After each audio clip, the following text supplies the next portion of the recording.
Welcome back mga kababayan sa aking YouTube channel. At ngayon ay ang gagawin ko ngayon ay magtatapon ako ng basura, yung mga tira-tirang pagkain dito sa company, yung galing sa amin, yung tirang pagkain namin, saka yung tirang pagkain sa kantin. May kanya-kanya talagang lagayan ang mga basura dito, bukod yung karton, bukod yung bote at plastic, bukod yung mga balat-balat ng kung ano-ano.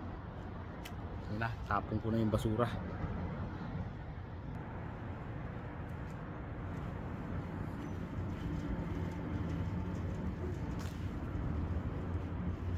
Nailagay ko na to sa ano. Kung mapapansin nyo, meron siyang sticker. Binibili talaga yan ng amo ko para ilagay yung sticker na yan dyan, dahil kung walang sticker, hindi yan kukuhanin nung nagpipick up ng basura sa labas.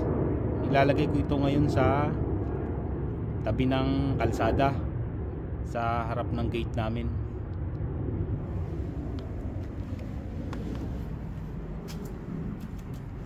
Yeah.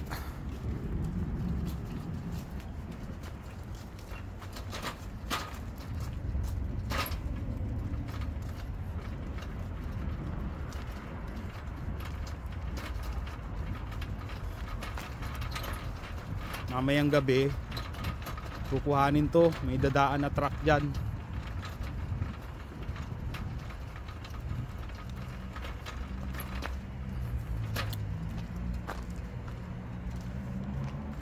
Nalagay ko lang to sa gilid ng pinto.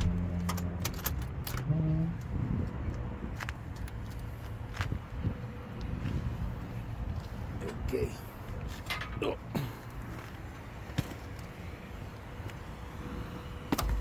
Yan. Diyan lang yan ilalagay. Mamayang gabi dadaan na dito yung magpipick up ng basura.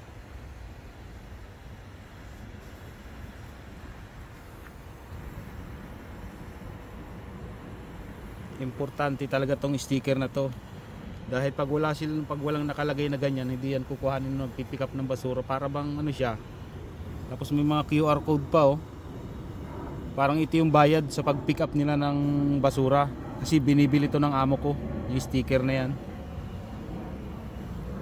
Okay.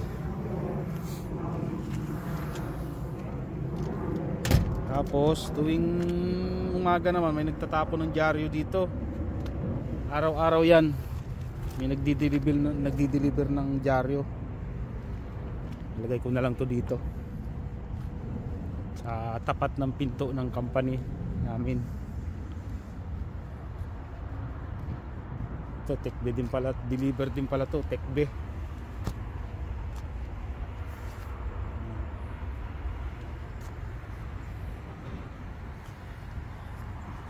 Makulimlim ngayon, parang mag-i-snow yata mamaya.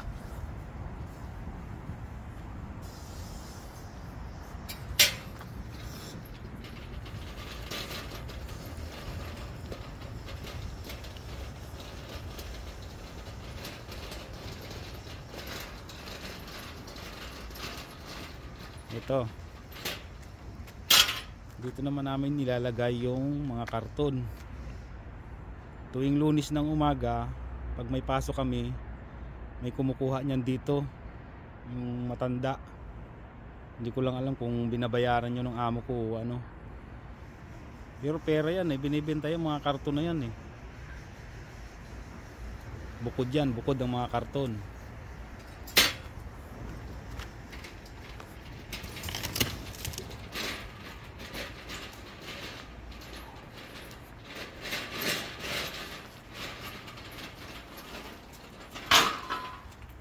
Tapos dito naman yung lagayan ng mga sirang ganyan, mga plastic, mga timba, dito nila nilalagay.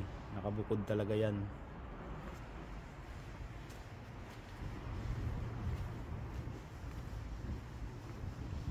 Tapos dito naman yung mga plastic pa din. Dito naman nilalagay yung may mga bote sa kabakal. Yan, bukod ng lagayan.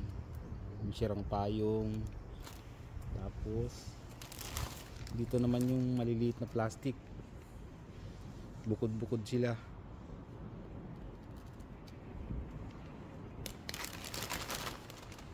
Yung foam yan yung nakalagay.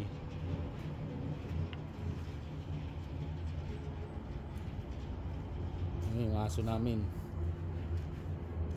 mamaya papakawalan yan dahil di yan natay sa loob.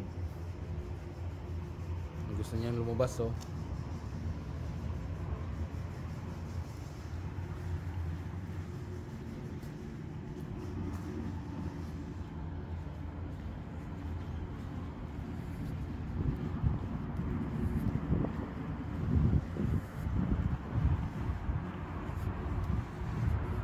Okay, salamat sa panonood mga kabayan, and see you in my next video.